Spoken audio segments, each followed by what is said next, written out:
ഞാൻ ഈ പറയുന്ന വീഡിയോയിലെ കണ്ടന്റ് ഞാൻ ഏകദേശം 1 വർഷം മുമ്പ് ഒരു സൂചന നൽകിയിരുന്നു.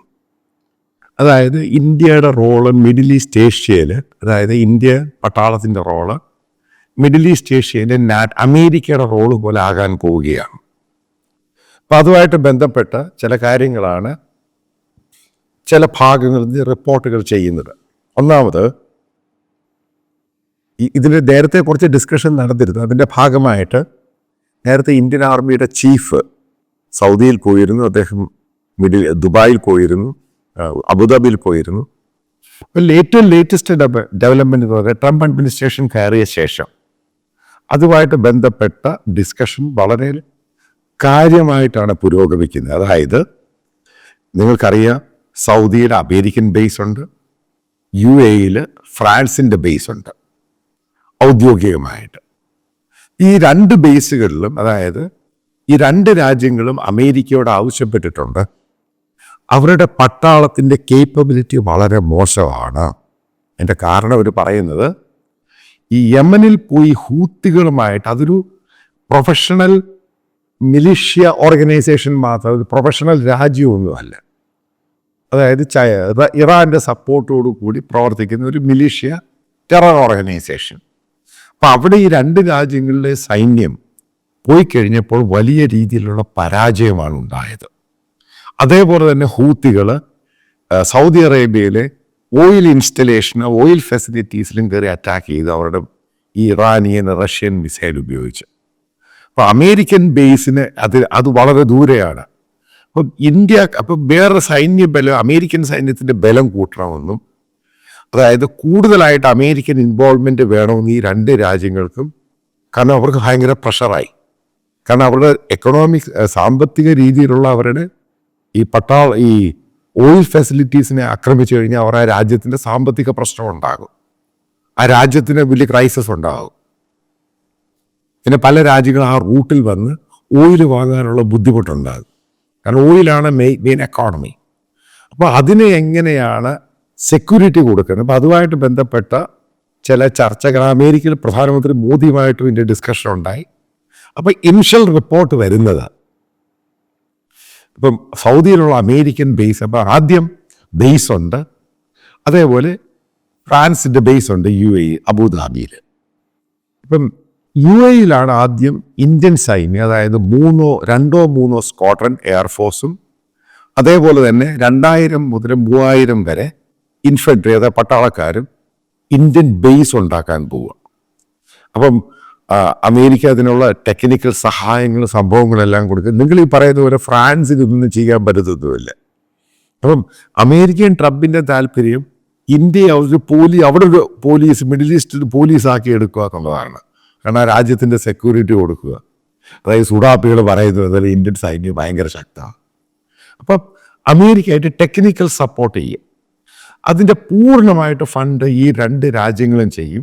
ഓരോ വർഷം ബില്യൺ കണക്കിന് ഡോളർ അവർ ഈ 2 രാജ്യങ്ങളും ഇന്ത്യ ഗവൺമെൻറ്റിന് കൊടുക്കും. കാരണം അവിടെ സെക്യൂരിറ്റി പ്രൊവൈഡ് ചെയ്യുന്നതിൻ്റെ പേരിൽ. അപ്പോൾ അവർക്ക് എന്തൊക്കെയാണ് ആവശ്യം? പ്രധാനമായിട്ട് കാരണം മറ്റുള്ള അവരുടെ സൈന്യത്തിന് പ്രോപ്പറായിട്ട് ട്രെയിനിങ് കൊടുക്കണം. കാരണം ഇവരുടെ സൈന്യം മുഴുവനും അമേരിക്കയിലും മറ്റുള്ള രാജ്യങ്ങളിലാണ് ട്രെയിനിങ്ങിന് പോകുന്നത്. ഈ അറബ്സിൻ്റെ ട്രെയിനിങ് സംഭവം, ട്രെയിനിങ്ങിന് പോയിട്ട് മുഴുവൻ ലാസ് വെഗാസിലും അവിടെ കടിച്ചു പൊളിക്കുക. ഇവർ പ്രോപ്പറായിട്ട് ട്രെയിനിങ് ഒന്നും പോകുന്നില്ല. കാരണം അറബ്സിൻ്റെ ലൈഫിൻ്റെ സ്റ്റൈൽ അങ്ങനെയാണല്ലോ.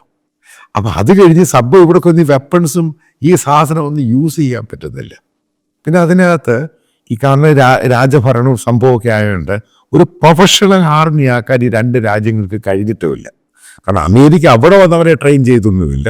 ഇവിടുന്ന് അവിടെ പോയി അവിടെ സ്പെൻഡ് ചെയ്യണം. ഇവിടെയാണ് ഒരു സൊല്യൂഷൻ പറഞ്ഞിരിക്കുന്നത്. ഇന്ത്യൻ ആർമിയുടെ 2-3 റെജിമെൻറ്റ് പട്ടാളക്കാർ, ആർമി, അതേപോലെ 2-3 സ്ക്വാഡ്രൺ, എയർഫോഴ്സിൻ്റെ സ്ക്വാഡ്രനും ഇവിടെ ബേസ് ആദ്യം. കാരണം സമയമെടുക്കും.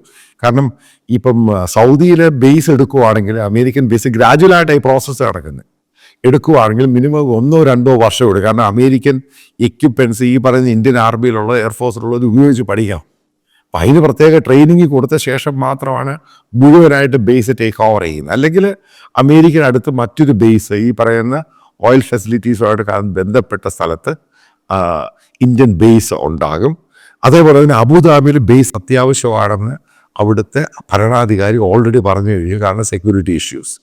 അപ്പം അങ്ങനെ വരുമ്പോൾ ഇതിൻ്റെ ട്രെയിനിങ്ങും പിന്നെ നേരത്തെ പറഞ്ഞ F-35 അമേരിക്ക ഇന്ത്യക്ക് കൊടുക്കാൻ പോകണം. മറ്റ് പല എക്യുപ്മെൻറ്റ്സ്, അതായത് മെക്കനൈസ്ഡ് ഇൻഫൻട്രിയുടെ ആംഡ് ആ സാധനം കൊടുക്കാൻ പോകണം, മറ്റു പല എക്യുപ്മെൻറ്റ്സും കൊടുക്കാൻ പോവുകയാണ്. അപ്പം അതിന് പ്രത്യേക ട്രെയിനിങ് കൊടുത്ത് ഇന്ത്യയായിരിക്കും ഇനിയും വരാനുള്ള സമയങ്ങൾ. കാരണം അടുത്ത 2-3 മാസത്തിൽ ക്ലാരിറ്റി കൂടുതൽ വരും. ഏത് രീതിയിലുള്ള ബേസാണ് ഇന്ത്യക്ക് പുറത്ത് ആദ്യമായിട്ട് ഈ 2 രാജ്യങ്ങളിലെ സെക്യൂരിറ്റിയുമായി ബന്ധപ്പെട്ട് ഇന്ത്യ ഓപ്പറേറ്റ് ചെയ്യാൻ പോകുന്നത്. ചിലപ്പം ചരിത്രത്തിൽ ആദ്യമായിട്ടാണ്. കാരണം UN-ൻ്റെ കക്ഷികൾ സെക്യൂരിറ്റി ആയിട്ടല്ല പോകുന്നത്, ഈ രാജ്യത്തിന് സ്പെസിഫിക് ആയിട്ട് ഈ രാജ്യത്തിൻ്റെ എക്കോണമിയും ജനങ്ങളെ സംരക്ഷിക്കുന്നത്, മനസ്സിലാക്കുക, സുഡാപ്പികളെ ഇന്ത്യൻ ആർമിയാണ്. അതൊരു ഭയങ്കര സംഭവമായിട്ട് വരും. അപ്പം കാരണം അതാണ് ഇന്ത്യ എന്ന് പറയുന്നത് പവർഫുൾ മിലിറ്ററി രാജ്യം കൂടായിട്ട് മാറുകയാണ്. കാരണം റഷ്യയുമായിട്ട് ഡിറ്റാച്ച് ചെയ്ത് അമേരിക്കയുമായിട്ട് കൂടുതൽ അടുക്കുമ്പോൾ ഈ പറയുന്ന ഒരു യൂറോപ്യൻ രാജ്യങ്ങൾക്കും ഇതേ ഇപ്പം അമേരിക്ക കൊടുക്കുമ്പം ഉറപ്പായിട്ടും കൊടുക്കുന്നുണ്ട്. അത് ഇന്ത്യ എന്ന് പറഞ്ഞ രാജ്യം സെയിം അമേരിക്കൻ സ്റ്റാൻഡേർഡിൽ തന്നെ അത് ഡെലിവറി ചെയ്യും. ഇന്ത്യൻ ആംഡ് ഫോഴ്സ് എന്ന് പറയുന്നത് ഹൈലി പ്രൊഫഷണലാണ്. ആ രീതിയിൽ ചെയ്തു കഴിയുമ്പോൾ ഇവിടെ 2 രാജ്യങ്ങളുണ്ട്, ഇന്ത്യക്കാർക്ക് കിട്ടുന്ന ഒരു അഡ്വാൻറ്റേജ് ഉണ്ട്. കാരണം എങ്ങനെയാണ് അമേരിക്കൻസിന് ഈ രാജ്യങ്ങൾ കൊടുക്കുന്ന റെസ്പെക്റ്റ്, അതേപോലെ ഓരോ ഇന്ത്യക്കാരനും ഈ രാജ്യങ്ങൾ കൊടുക്കും.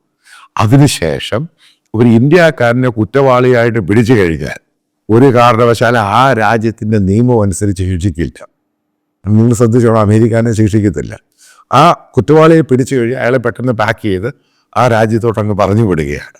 അതായത് പല സുഡാപ്പികൾക്കും അതിൻ്റെ പേരിൽ ജയിലിൽ നിന്ന് റിലീസാകാൻ പറ്റും. അതിനൊക്കെ കാരണം ഇന്ത്യ എന്ന് പറഞ്ഞ മഹാരാജ്യം എത്ര പവർഫുള്ളായി എന്നതിൻ്റെ കാരണമാണ്. ഇത് വീണ്ടും ഞാൻ ആവർത്തിക്കുന്നു, ഇത് അവിടെ ഇവിടെയൊക്കെയാണ് ഇത് കാര്യങ്ങൾ അറിയുന്നത്. ഇതിൻ്റെ എക്സാക്റ്റ് ആയിട്ടുള്ള കാര്യങ്ങൾ വരാൻ പോകുന്ന 2-3 മാസത്തിനുള്ളിലാണ് കൂടുതൽ കൃത്യമായിട്ട് വരുന്നത്. കാരണം അഡ്മിനിസ്ട്രേറ്റീവ് ഡിഫൻസ് ലെവലിൽ ഇനിഷ്യൽ ടോക്സ് സ്റ്റാർട്ട് ചെയ്ത് കഴിഞ്ഞു. ട്രംപ് അതിന് അനുകൂലമായിട്ട് നിൽക്കുകയാണ്. ഇന്ത്യ മോദിയോടും പറഞ്ഞു കഴിഞ്ഞു, ഇന്ത്യ ഗവൺമെൻറ് ഈ റോളിലോട്ട് വരണം. ഈ രാജ്യത്തിൻ്റെ സെക്യൂരിറ്റി, ലോകത്തിൻ്റെ സെക്യൂരിറ്റിയുടെ ആവശ്യം. കാരണം ട്രംപിൻ്റെ താല്പര്യമാണ് ഇസ്രായേൽ. ഈ 2 രാജ്യങ്ങളിലും ഇന്ത്യൻ ഡിഫൻസ് ഫോഴ്സ് വന്നു കഴിഞ്ഞാൽ ആലോചിച്ച് നോക്കി, ഇന്ത്യ ആ ഭാഗത്തേറ്റവും ഒരു പവർഫുൾ നേഷനായിട്ട് അങ്ങ് മാറുക. കാരണം ആ രാജ്യത്തിൻ്റെ ആൾക്കാർക്ക് അവൻ്റെ എക്കോണമിക്ക് അവൻ്റെ സെക്യൂരിറ്റി കൊടുക്കുകയാണ്. കാരണം ആ രാജ്യത്തിൻ്റെ പട്ടാളത്തിന് കേപ്പബിലിറ്റി ഇല്ല. പിന്നെ അതേപോലെ ആ പട്ടാളത്തെ ട്രെയിൻ ചെയ്യുന്ന ഇന്ത്യൻ പട്ടാളക്കാരായിരിക്കും, ഇന്ത്യൻ ഡിഫൻസിൻ്റെ സംഭവങ്ങളായിരിക്കും എക്യുപ്മെൻറ്റ് ട്രെയിൻ ചെയ്യുന്നത്. അപ്പോൾ ഇന്ത്യ എന്ന് പറഞ്ഞ രാജ്യം, നമ്മൾ പണ്ട് ജോലിക്കായിട്ടൊക്കെ ഈ വള്ളത്തേലോ അതിലൊക്കെ പോയിക്കൊണ്ട് ആ രാജ്യത്തെ ജനങ്ങൾ, ആ രാജ്യം ഒരു പട്ടിണി രാജ്യമായിരുന്നു ഇന്ത്യ എന്ന് പറഞ്ഞൊരു മഹാരാജ്യം. ആ രാജ്യത്തിൻ്റെ വളർച്ചയുടെ പടവുകളാണ് ഈ പറയുന്നത്. ആ രാജ്യങ്ങൾക്ക്, ഈ പറയുന്ന ഓയിൽ ഏറ്റവും കൂടുതൽ ഉണ്ടാക്കുന്ന രാജ്യങ്ങൾക്ക് സെക്യൂരിറ്റി കൊടുക്കുന്നത് ഇന്ത്യ എന്ന മഹാരാജ്യത്തിലെ പട്ടാളക്കാരായിരിക്കും വരാൻ പോകുന്ന ദിവസങ്ങളിൽ. ഇതിൽ അഭിമാനം തന്നെയാണ്. സത്യം പറഞ്ഞാൽ ഇതുമായിട്ട് ബന്ധപ്പെട്ട് ഇതിൻ്റെ ഒരു ക്ലിപ്പിംഗ് എനിക്ക് എൻ്റെ സുഹൃത്ത് USA നിന്നും ഇതിനെ എൻഡോസ് ചെയ്ത് കഴിഞ്ഞിട്ട് മറ്റൊരാൾ ഇസ്രായേലിൽ നിന്ന് അത് അയച്ചു കഴിഞ്ഞപ്പം അങ്ങനെ എത്ര വരെ ടോക്സിൻ്റെ ലെവലായി, ഫർദർ എങ്ങനെയാണ് ഇത് പോകുന്നത്, ഏതൊക്കെ രീതിയിലുള്ള ട്രെയിനിങ്ങും സ്കിൽസുമാണ് American government American defence Indian ആർമിക്ക് കൊടുക്കുന്നത്, എങ്ങനെയായിരിക്കും അവിടുത്തെ ബേസിൻ്റെ സ്ട്രക്ചർ, എത്ര പേരായിരിക്കും അവിടെ ഇന്ത്യക്കാരോട് ഉണ്ടായിരിക്കുന്നത്, എന്തൊക്കെ ആക്ടിവിറ്റീസാണ് ഇന്ത്യൻ ആർമിയോട് ചെയ്യുന്നത്. അതായത് ആ രാജ്യത്തിൻ്റെ പൂർണ്ണമായിട്ടും സെക്യൂരിറ്റി എന്ന് പറയുന്നത് ഇന്ത്യ ഗവൺമെൻറ്റിൻ്റെ കയ്യിലായിരിക്കും. വരാനുള്ള 2-3 മാസത്തിനുള്ള സംഭവം കൃത്യമാകും. അപ്പോൾ വരാനുള്ള 1 വർഷത്തിനുള്ളിൽ ഇന്ത്യൻ പട്ടാളക്കാരായിരിക്കും അവിടെയുള്ള ആ രാജ്യത്തിലെ ഷെയ്ഖുമാർക്കും ഈ പറയുന്ന അവിടെയുള്ള സുഡാപ്പികൾ ഉൾപ്പെടെയുള്ളവൻ്റെയൊക്കെ സെക്യൂരിറ്റി കൊടുക്കുന്നത് ഇന്ത്യൻ ആർമിയും ഇന്ത്യൻ പട്ടാളക്കാരും ഇന്ത്യൻ എയർഫോഴ്സും ആയിരിക്കും.